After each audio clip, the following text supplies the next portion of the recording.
I've lived in America now for almost 10 years, but I always had this fascination for the United States, something that I hope has come across in my videos thus far. And one of those reasons was some of the TV shows that I used to watch as a child. You know, and I think there's quite a wide-ranging set of television shows that did influence me. And so it's going to be interesting to see what your reactions to these are in the comments below. And so without further ado, and in no particular order, actually it is in a very particular order, it turns out they're alphabetical. But that was accidental because the actual ordering of the list is in order of preference of how much it influenced me. So let's get started with number 5. The A-Team. It was huge in the 1980s. I mean, it pretty much made up my Saturday, every Saturday when I was a child, until, you know, the show was cancelled, which is probably one of the crimes of the century, last century, in doing so. But of course, you had B.A. Baracus, Murdoch, Face, and who was the other one? Hannibal. How did I forget Hannibal? And so they were vigilantes, I guess, or on the run for a crime they didn't commit.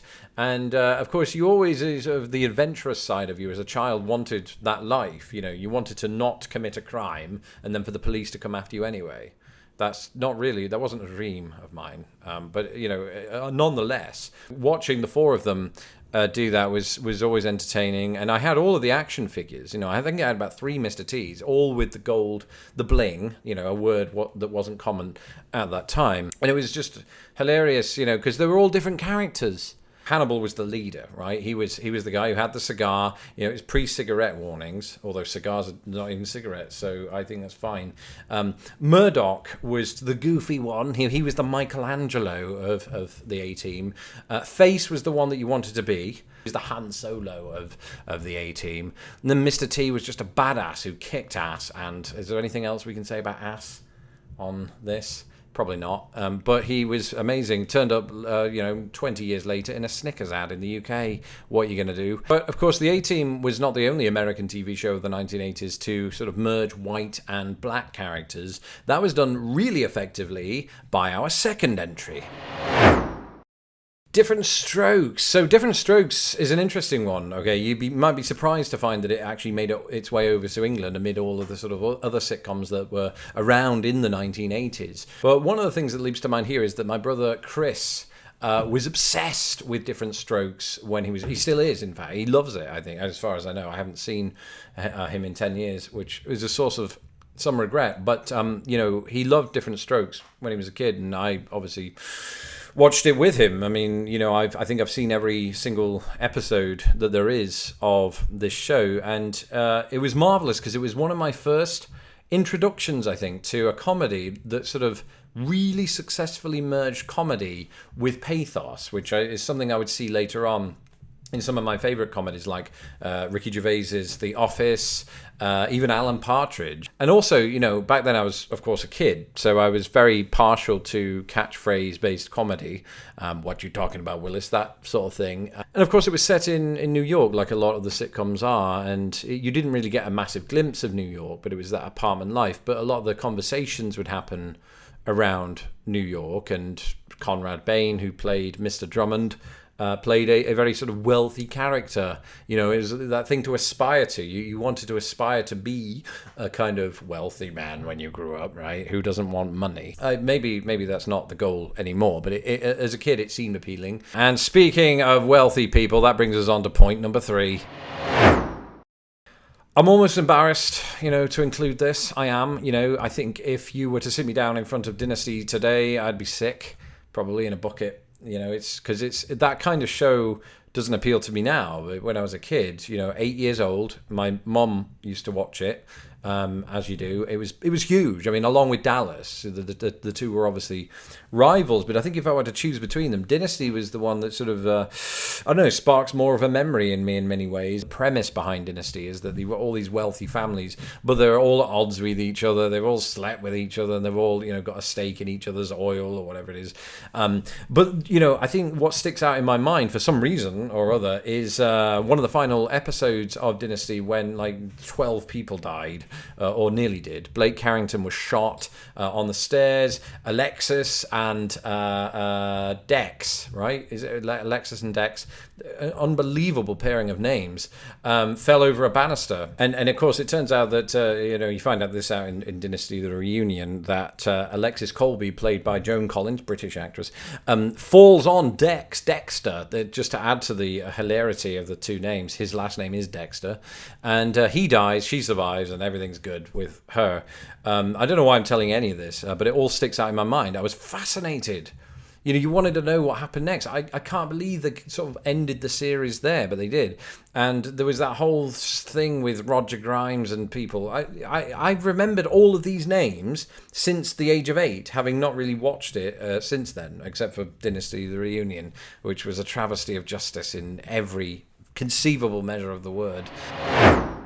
So in the 90s, and mainly the 90s, I've grown out of it now, I was hugely into WWE wrestling, or WWF as it was for the majority of the time that I was watching it. I became a fan of wrestling on one particular day when I became friends with, for the very first time, a friend called Paul back in England, on the playground of the school that I was educated at in Grimsby. And he had this magazine, I think it was a sticker album, remember them? They were very 90s, maybe they're still around, I don't know. And it had this sort of big picture of Hulk Hogan doing this with the vest and the muscles and the oily thing. I don't know, it was appealing in some way. I wanted to be that. Rich and muscle-bound, neither of which did I turn out to be. One of the great things about wrestling is it took place in a different arena, and indeed different city and state, every single week on Monday Night Raw. And my brain, my teenage brain, as it later became, because you do that, you get older and you become a teenager. I don't know where I'm going with this. It hooked on to all of those place names. I started to sort of memorize where they were. They were in Columbus, Ohio one week. They were in Fort Worth, Texas the next, right? And so after a while, all these names started to stick. And there'd be all these references to sports terms. There'd be in Indiana, they'd talk about Larry Bird. So I knew who he was when I moved to Indiana. For example, I knew what the Hoosier Dome was because that's where WrestleMania 8 took place. That kind of thing. So I was subconsciously taking in all this stuff about America that would actually later on become very useful, and at the same time I enjoyed some of the storylines. And people say you're not embarrassed about it, wrestling's all scripted. Well, yeah, of course it's scripted. I mean, so is everything else that I've mentioned on this list so far.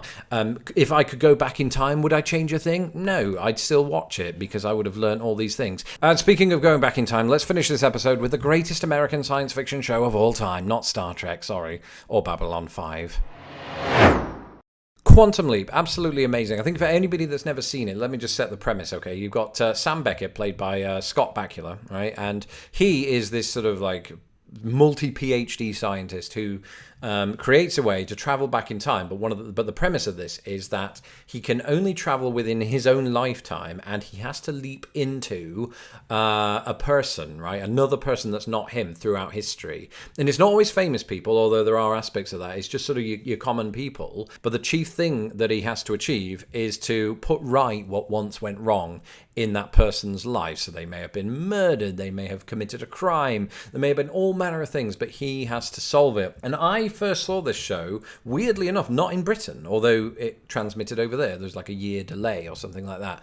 I first saw this show in America when I was 8 years old. It was on a trip to Florida in 1990. We were sort of just tired, I think, after a long day of going to Wet and Wild, as you do, or wherever it was, and we stuck the TV on. Lots of ads, that's the first thing we noticed. Commercials every 5 minutes, but we watched this little show called Quantum Leap, and I was hooked ever since. It was kind of like a third parent to me. It was, although my parents did a splendid job of this too, just to put that out there, because I know they're watching.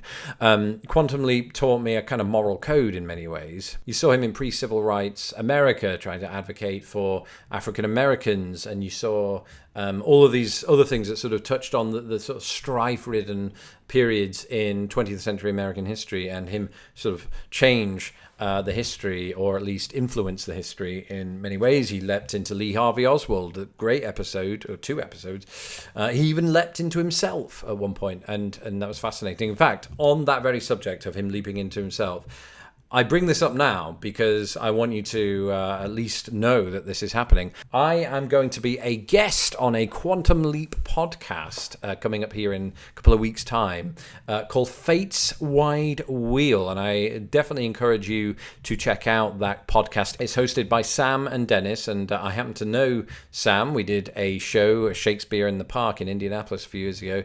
And he's deeply passionate about the subject, as is Dennis. And they go into great detail about each and every episode.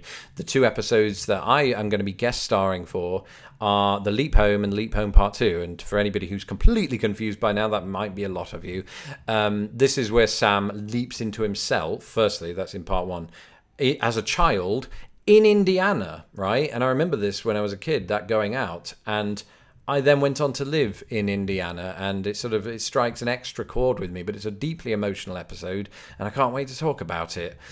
So anyway, if you want to check out Fate's Wide Wheel, I'm going to put all of the links to Fate's Wide Wheel down below, because you can check them out on iTunes, Google Play, etc., whichever you consider your sort of audio streaming service, as well as Twitter and all of their social media pages, because you really need to check them out if you are a Quantum Leap fan. That's it for this episode of Lost in the Pond. Thank you for joining me. I hope you completely disagree with my choice of TV shows because it's all subjective. You know, these are the things that influenced me a lot as a kid. There were probably more, and I'll probably do another video, a second part to this one day. But until then, have a good one. Bye. Thank you for watching this episode of Lost in the Pond. Don't forget to hit my stupid little face to subscribe, and please share this video with the world. Hit me up on Twitter, Instagram, and Facebook. And if you would like to support this channel, please do so at patreon.com/lostinthepond.